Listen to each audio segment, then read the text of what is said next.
नमस्कार। Unique IAS के इस ऑनलाइन पोर्टल पे मैं भारती भारद्वाज आप सबों का स्वागत करती हूँ। हम लोगों ने जो पॉलिटी में अब तक पढ़ा उसमें आज मौलिक अधिकारों का सबसे इम्पोर्टेंट सेगमेंट हम लोग देखने वाले हैं और वो है हमारा अनुच्छेद 32। अनुच्छेद 32 बहुत ही महत्वपूर्ण, बहुत ही चर्चित और अगर कहा जाए तो बहुत ही इम्पोर्टेंट आर्टिकल है, क्योंकि इस आर्टिकल के द्वारा एक नहीं कई चीजें सॉल्व होती हैं। पहली चीज, हमारे मौलिक अधिकारों को लागू करने में ये बहुत ही सहायक आर्टिकल है। दूसरा, ये हमारे मौलिक अधिकारों के संरक्षण के लिए भी बहुत आवश्यक है। यूं कहें तो इसके बारे तो हमारे डॉक्टर भीमराव अंबेडकर जी ने यहाँ तक कहा है कि ये हमारे संविधान और मौलिक अधिकारों की आत्मा है, सोल कहा इसे, आत्मा कहा। जैसे शरीर हमारा है और उसकी अगर सोल निकाल ली जाए तो क्या स्थिति होगी, हम मृत प्राय हैं। ठीक वैसे ही अगर आर्टिकल 32 ना हो तो हमारे मौलिक अधिकारों की भी स्थिति बिना आत्मा वाले शरीर की हो जाएगी। हमारे मौलिक अधिकार अगर हनित हो जाते हैं, नहीं रहते हैं, तो अगर कहा जाए तो फिर संविधान भी उतना महत्वपूर्ण नहीं रह जाएगा जितना आज की डेट में है। हमारे देश के लिए संविधान ही सर्वोपरि है और अगर उसकी ही आत्मा न रहे तो वैसी कंडीशन को आप क्या कहेंगे। तो अगर हम लोग देखें तो इसमें आखिर है क्या चीजें। इसमें संवैधानिक उपचारों के अधिकार की बात कही गई है। ये संवैधानिक उपचारों के अधिकार के लिए है और इसके अंतर्गत मौलिक अधिकारों को प्रवर्तित कराने के लिए समुचित कार्रवाई जो उच्चतम न्यायालय में आवेदन करने का अधिकार प्रदान करती है, या कहा जाए उच्च न्यायालय और उच्चतम न्यायालय को विशेष प्रकार से संरक्षण देने का एक तरह सा इंतजाम करती है ये आर्टिकल। इस आर्टिकल में उच्चतम न्यायालय और उच्च न्यायालय को कुछ खास टाइप के आदेश जारी करने के अधिकार दिए गए हैं जो मौलिक अधिकारों के संरक्षण के लिए है, जिन्हें हम विशेष नाम से जानते हैं, वो है रिट। रिट का अर्थ हुआ ऐसे विशिष्ट आदेश उच्चतम न्यायालय और उच्च न्यायालय के जो कि हमारे मौलिक अधिकारों की संरक्षा के लिए जारी किए गए हैं। क्योंकि ये अलग अलग सिचुएशन में अलग अलग लोगों को संबोधित होते हैं, तो उस हिसाब से इसका नामकरण भी किया गया है। क्लियर है। मौलिक अधिकारों की संरक्षा के लिए जिम्मेवारी दी गई है किसको? हमारे सर्वोच्च न्यायालय और उच्च न्यायालय को। क्योंकि हमारे अधिकारों के संरक्षण का अधिकार किसका है? हमारे उच्चतम न्यायालय का है या उच्च न्यायालय का है अपने अपने अधिकार क्षेत्र में। तो इन दोनों ही दशाओं में क्या किया जाता है? रिट जारी की जाती है, यानी विशेष तरह के आदेश दिए जाते हैं और इन आदेशों की स्थिति भिन्न भिन्न होती है। तो कब किस तरह की रिट जारी की जाएगी इसके नाम भी अलग अलग है और विशेष रूप से ये 5 तरह की रिट्स जो है वो जारी करने की व्यवस्था हमारे संविधान में की गई है, जिसमें पहले रिट को हम लोग कहते हैं बंदी प्रत्यक्षीकरण। याद रखिएगा, 5 तरह की रिट अलग अलग समय जारी की जाती है, जिसे हम लोग क्या कहते हैं? रिट कहते हैं। और ये अलग अलग नामों से जो जानी जाती है, उसमें पहला नाम आता है बंदी प्रत्यक्षीकरण का, जिसको हैबियस कॉर्पस के नाम से जाना जाता है। बंदी प्रत्यक्षीकरण जो है वो क्या है? वो एक प्रक्रिया भी है और रिट भी है। याद रखेंगे, ये एक प्रक्रिया भी है और रिट भी है। इसके अंतर्गत ये कहा गया है कि किसी भी व्यक्ति को अगर गिरफ्तार किया जाता है तो उसे सशरीर न्यायालय के सामने 24 घंटे के भीतर लाके इस बात की पुष्टि होनी चाहिए कि गिरफ्तार व्यक्ति सचमुच दोषी है या नहीं। ये तो बाद में डिस्कस होता है, लेकिन इस पर जो दोष लगाया गया क्या उसके लिए पुख्ता जो आधार है वो है या नहीं है। तो इस रिट को कहा जाता है बंदी प्रत्यक्षीकरण, जिसके तहत न्यायालय में किसी भी व्यक्ति को गिरफ्तारी के बाद 24 घंटे के भीतर प्रस्तुत किया जाता है। अगर उस पे दोष लगता है साक्ष्यों के आधार पर कि सही है तो उसे रोका जाता है, अन्यथा उसे बरी कर दिया जाता है या छोड़ दिया जाता है। इसे हम लोग हेबियस कॉर्पस के नाम से जानते हैं और ये ब्रिटेन से लिया गया कॉन्सेप्ट है। इसे हम लोगों ने ब्रिटेन से ग्रहण किया है। ये याद रखिएगा, ये प्रश्न आता भी है कि कहाँ से लिया गया है हेबियस कॉर्पस जो है। कई बार इसका इंग्लिश नाम जरूर याद रखें, क्योंकि कई बार हिंदी में ऐसे लिखा हुआ होता, मतलब देवनागरी में।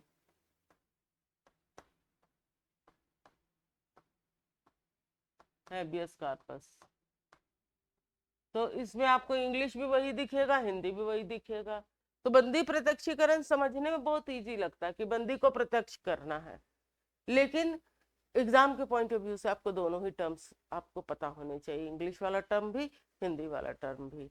हिंदी वाला ना भी रहे, इंग्लिश तो जरूर रहे, क्योंकि आप इंग्लिश के सहारे समझ तो सकते ही है, लेकिन बंदी प्रत्यक्षीकरण का अगर अंग्रेजी नहीं पता है और हेबियस कॉर्पस आ गया तो ऐसी स्थिति में आपके लिए संकट की स्थिति आ जाएगी। उसके बाद है परमादेश। ये किसी व्यक्ति को नहीं बल्कि किसी सरकारी निकाय या सरकारी अधिकारी के लिए आदेश जारी किया जाता है अगर वो व्यक्ति या डिपार्टमेंट अपने कर्तव्यों का निर्वहन सही तरीके से नहीं करता है, जो जिम्मेवारी दिया गया है वो उसको ठीक से देखता ही नहीं है। तो ऐसी कंडीशन में क्या किया जाता है, उस अधिकारी विशेष को या डिपार्टमेंट विशेष को दिया जाता है आदेश, किस बात का, कि वो अपने कर्तव्यों का निर्वहन सही ढंग से करे, जिससे कि उसके अधिकार जो लोगों के हैं, आम जन के हैं, वो सुरक्षित रहे और उनको जो सुविधाएं मिलनी है या जो भी उनके अधिकार है वो उन तक पहुंच पाए। तो ऐसी कंडीशन में परमादेश नामक रिट जारी की जाती है, जिसको हम लोग इंग्लिश में क्या कहते हैं, मेंडामस। तीसरा जो है वो है प्रतिषेध, प्रोहिबिशन। हिंदी में आप अगर समझते हो तो प्रतिषिद्ध करना मतलब होता है रोकना। तो प्रतिषिद्ध उसी से निकला हुआ वर्ड है, प्रतिषिद्ध या रोकना एक ही तरह की चीजें हैं। अगर कोई अधिकारी या कोई निकाय अपने अधिकार क्षेत्र से बाहर काम करता है, इवन न्यायालय भी अपने अधीनस्थ न्यायालय को ऐसी कर सकता है। हिंदी में रिट को लेख भी कहते हैं, लेख जारी करने का अधिकार। तो अगर कोई भी अधिकारी या कोई डिपार्टमेंट अपने अधिकार क्षेत्र से आगे बढ़कर काम करता है, जितना आपका लिमिट है आप उससे ज्यादा बढ़ के काम कर रहे हैं, बढ़ के मीन्स अपने अधिकार क्षेत्र से बाहर जाके अपनी सीमाओं का उल्लंघन करके काम कर रहे हैं, तो ये नहीं देखा जाएगा कि डिपार्टमेंट बहुत ज्यादा काम कर रहा है, बल्कि हर एक के सीमाओं को सीमांकित किया गया है। हमारे जो भी सेवा शर्तें होती है उसमें ये क्लियर रहता है कि आपका काम का क्षेत्राधिकार क्या होगा। अगर कोई क्षेत्राधिकार से आगे बढ़कर काम करता है, दूसरे के अधिकारों का उल्लंघन करता है, मतलब दूसरे के अधिकार क्षेत्र का उल्लंघन करता है, तो वैसी कंडीशन में भी हमारे सर्वोच्च न्यायालय के द्वारा ये रिट जारी की जाती है, जिसको हम लोग प्रतिषेध कहते हैं, प्रोहिबिशन कहा जाता है। इसके अलावा हम लोग देखते हैं एक और उत्प्रेषण, सर्ट्यूररी। उत्प्रेषण, उत्प्रेषित मतलब आगे बढ़ाना, ऊपर जाना, मीन्स अगर किसी चीज को हम लोग आगे फॉरवर्ड कर रहे हैं तो वैसी कंडीशन को हम लोग क्या कहते हैं, उत्प्रेषित करना।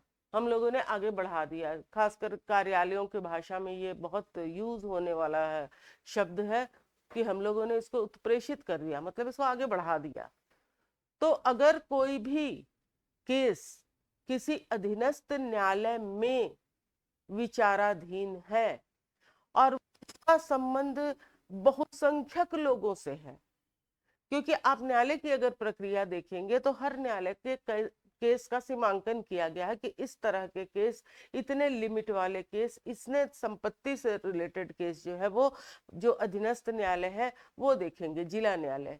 उसके बाद आप ऊपर के न्यायालय में जा सकते हैं, उच्च न्यायालय में। उच्च न्यायालय का भी सीमांकन है कि आप इस तरह के केसेस को देख सकते हैं। इससे ज्यादा अगर कोई केस आएगा तो वो सर्वोच्च न्यायालय जाएगा।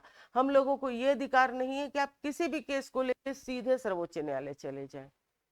सर्वोच्च न्यायालय जाने के लिए हमारे लोगों को, अगर देखा जाए नागरिकों को, मौलिक अधिकार से अगर संबंधित कोई केस होता है तो हम लोग डायरेक्टली जा सकते हैं। लेकिन अन्य चीजों में ये देखना पड़ता है, न्यायालय से इजाजत लेनी पड़ती है कि क्या आप इस तरह के केसेस को डील करेंगे, क्योंकि ये आपके अधिकार क्षेत्र में आता है। लेकिन अगर ऐसा होता है कि कोई भी केस का संबंध जनता के एक बड़े वर्ग से होता है, एक केस का फैसला कई लोगों को प्रभावित करता है, तो वैसी कंडीशन में उसके महत्व को देखते हुए क्या किया जा सकता है, उससे ऊपर वाले, जैसे जिला न्यायालय से उच्च न्यायालय, उच्च न्यायालय से सर्वोच्च न्यायालय में उस केस को खुद मंगा लिया जाता है कि इस केस से जुड़ी हुई जितने भी केसेस हैं सबको ले आओ, और उन पर एक सामान्य फैसला दिया जाता है जो कि आगे चलकर हमारे निचले न्यायालयों के लिए गाइडलाइन होता है। तो इस पूरे प्रोसेस को जिसके तहत अधीनस्थ न्यायालयों से उसके ऊपर वाले न्यायालय के द्वारा केसेस अपने पास मंगाए जाते हैं, उसको हम लोग सर्ट्यूररी के नाम से जानते हैं या उत्प्रेषण के नाम से जानते हैं। क्लियर है? ये हो गया उत्प्रेषण, बंदी प्रत्यक्षीकरण, बंदी को प्रत्यक्ष करना, परमादेश, अगर काम ठीक से नहीं कर रहा है कोई डिपार्टमेंट या व्यक्ति अधिकारी तो वैसी कंडीशन में उसके लिए ये प्रतिषेध, अगर अपने अधिकार क्षेत्र से बाहर काम कर रहा है तो उसके लिए प्रतिषेध लेख। उत्प्रेषण नीचे के न्यायालयों से ऊपर वाले जो न्यायालय है वो अपने पास केस मंगा के उसके महत्व को देखते हुए क्या कर सकते हैं, अपने उसको डील कर सकते हैं। अब आ जाता है लास्ट में अधिकार परीक्षा। अधिकार परीक्षा नाम से ही लग रहा है, अधिकार परीक्षा, अधिकार पूछना, या इसको हम लोग कहते हैं को वारंटो। को वारंटो या अधिकार परीक्षा लेख उस समय जारी किया जाता है जब कोई सरकारी अधिकारी या कोई सरकारी निकाय क्या करता है भाई, वो अपने अधिकार क्षेत्र से बाहर ही ना जाकर वो दूसरे के अधिकार क्षेत्र को इनक्रोच कर लेता है। वो अपने अधिकार क्षेत्र से बाहर जाके दूसरे के अधिकार क्षेत्र को अगर इनक्रोच करता है तो वैसी कंडीशन में न्यायालय के द्वारा उस पर प्रश्न चिन्ह लगाए जाते हैं कि भाई आपने ये किस अधिकार के तहत किया। तो जो रिट जारी की जाती है उसको अधिकार परीक्षा कहा जाता है। कई बार ऐसा होता है कि किसी व्यक्ति के द्वारा गलत तरीके से भी अगर किसी के अधिकार को हनित करते हुए कोई पद प्राप्त कर लिया जाता है तब भी ये रिट जारी की जाती है।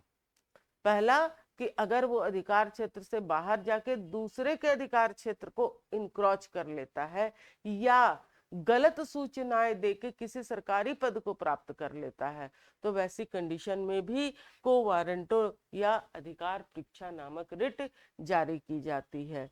तो अगर हम लोग कुल मिला के देखें तो ये सारी की सारी रिट्स जो है वो किसके लिए है, हमारे मौलिक अधिकारों की संरक्षा के लिए। ऐसा ना हो कि कोई भी व्यक्ति या कोई अधिकारी की अति सक्रियता या सक्रिय न होने की स्थिति जो है वो हम लोगों के अधिकारों के आड़े आए, हम लोगों के अधिकारों के आड़े आए या हमारे अधिकारों को हनित करे, तो उस कंडीशन में हम लोगों को निश्चित ही इन सब का सहारा लेने का पूरा पूरा अधिकार है और इसके लिए हम लोग सीधे सर्वोच्च न्यायालय जा सकते हैं।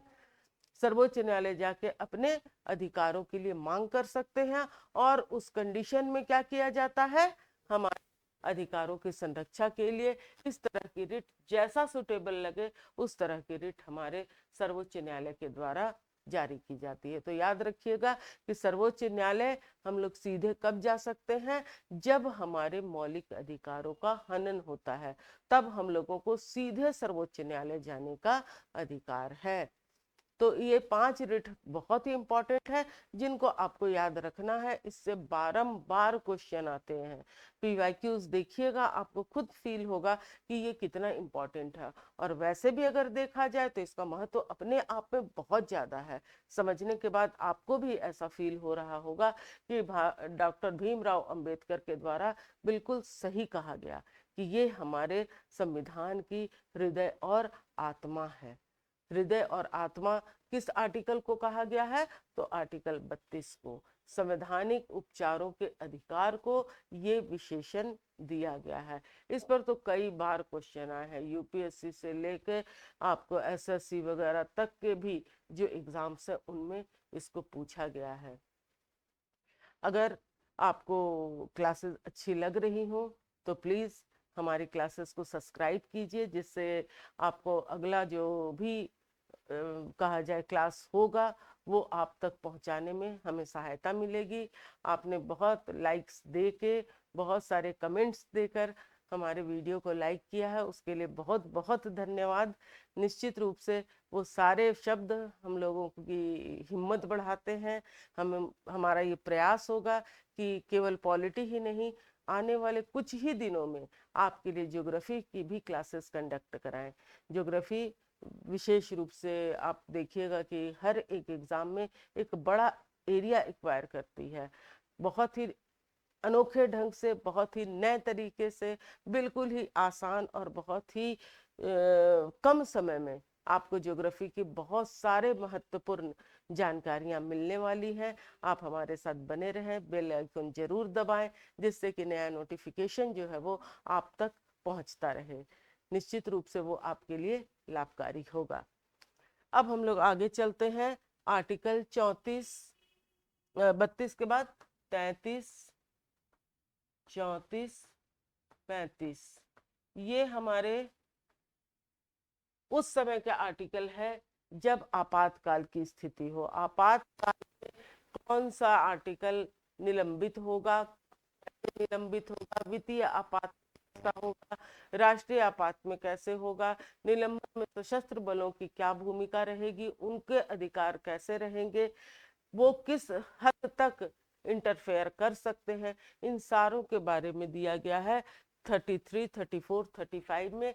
लेकिन एग्जाम के पॉइंट से इस क्षेत्र से बहुत ही कम प्रश्न आते हैं, लेकिन आपकी जानकारी होनी चाहिए, क्योंकि हम लोग संविधान के हर एक आर्टिकल को देखेंगे, परखेंगे और जानेंगे, इसलिए इसको जानना आपके लिए जरूरी था। लेकिन अगर आप इसको छोड़कर भी चलते हैं कि इन तीनों में क्या है, तब भी आराम से चलेगा, उसके लिए टेंशन लेने की आवश्यकता नहीं है। लेकिन 32 बिल्कुल नहीं भूलना।